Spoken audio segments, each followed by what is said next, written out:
Jedan od pojmova koji je u prethodnih 10 godina na ovom prostoru možda i najviše izgubio svoj izvorni smisao je reč, javna reč. I sve ono što ovaj pojam sa sobom nosi, a to je kritičko mišljenje, argumentovana rasprava i u prvom redu odgovornost. Tako da su meni pojmovi reč i odgovornost nekako neodvojivi.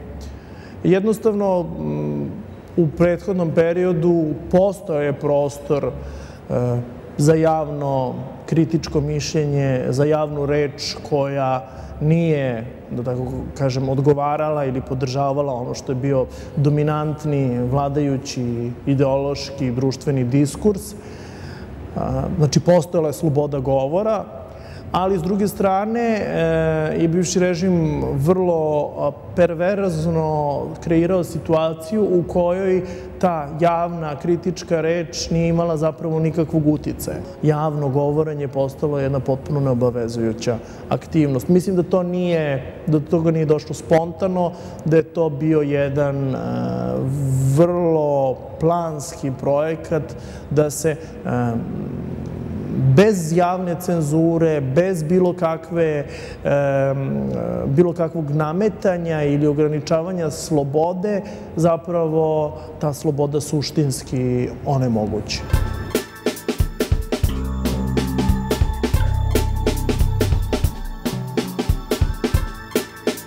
Mislim da je kritičko mišljenje preduslov za dolaženje do istine, a istina preduslov za dolaženje do slobode. To kritičko mišljenje je kod nas bilo potpuno derogirano na svaki mogući način. Ja stalno iznosim jednu istu metaforu, a to je ona čuvena anegdota "a ti si jahao popa", koja se vezuje za mnoge naše političare ili bar za nekolicinu političara i u različitim situacijama, obično u diskusijama u parlamentu se javljala. I ta metafora po meni bi izgledala ovako. Znači, vi izađete sa određenim čvrstim dokazima koji se ogledaju u debeloj gomili papira da je neko lopov, a onda taj neko izađe i kaže "da, ali ti si jahao popa 45.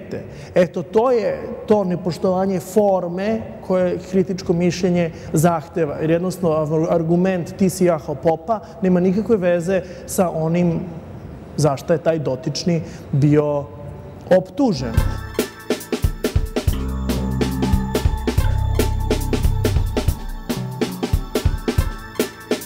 Ja mislim da je jedna od najnegativnijih strana komunikacije to što ona često postaje sama sebi svrha i na taj način onemogućava neku dublju i sadržajniju i suštinskiju spoznaju. Mislim da je komunikacija preduslov, znači razmena informacija, jer ja tako shvatam komunikaciju, preduslov za neko studiranje, za dublju spoznaju. Jedan od oblika komunikacije koji takođe ima svoju, da tako kažem, negativnu stranu je umrežavanje, odnosno networking, koji je jedan vrlo popularan izraz u savremenom svetu, popularan pojam, ali networking po meni ne sme da bude sam sebi cilj. Opet imamo isti problem kao sa komunikacijom. Recimo, u oblasti umetnosti je vrlo dragoceno da jedan kulturni networking iznedri jedno delo koje će biti istinski multikulturalno. Moj kolega je rekao "networking means not working", što je ovako, čini mi se, vrlo dobra definicija toga šta bi moglo da bude to negativno naličje komunikacije, negativno naličje umrežavanja, koje, to su naravno, ponavljam, pojmovi koji imaju svoj puni smisao ukoliko su preduslov za neke druge sadržajnije oblike razmene.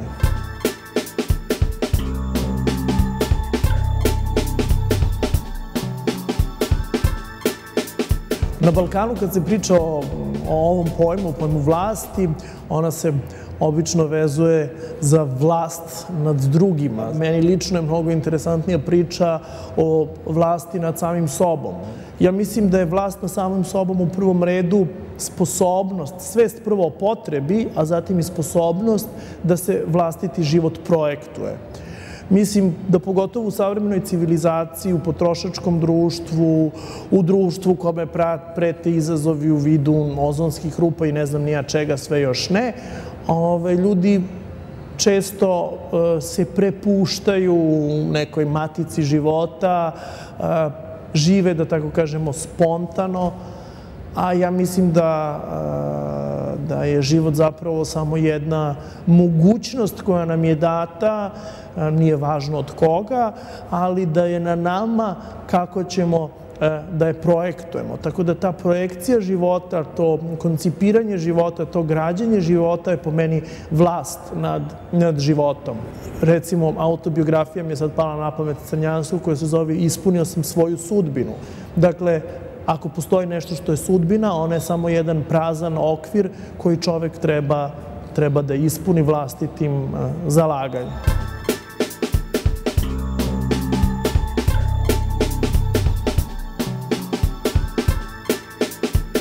Mislim da neki ključni pojmovi koje nalazimo i na ovoj listi, kao što su moral, istina, pravda i tako dalje, ne gube na svom smislu, da možda dobiju neke drugačije pojavnosti, neke drugačije forme, neke drugačije oblike, ali zato je valjda čoveku i data inteligencija da može da razluči do koje mere se promenilo pakovanje, a do koje mere je sadržaj ostao zapravo manje više isti.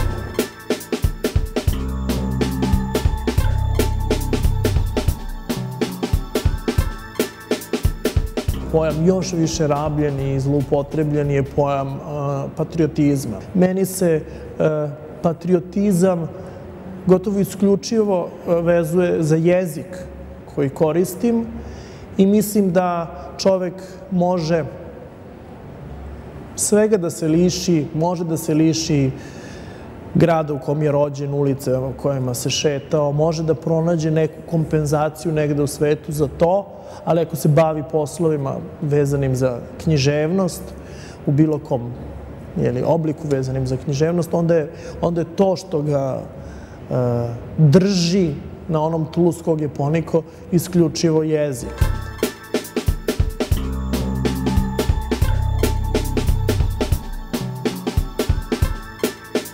Postavlja se pitanje, naravno, da li pojedinac sam može da se, da tako kažem, uspne do tog nivoa svesti, da ima punu odgovornost za ono što radi i govori, znači da nekako iz svojih vlastitih resursa, intelektualnih, etičkih i ostalih dođe do tog nivoa u jednom društvu u kome nisu postojali spoljni faktori koji su ga, da tako kažem, terali ili obavezivali da bude odgovoran.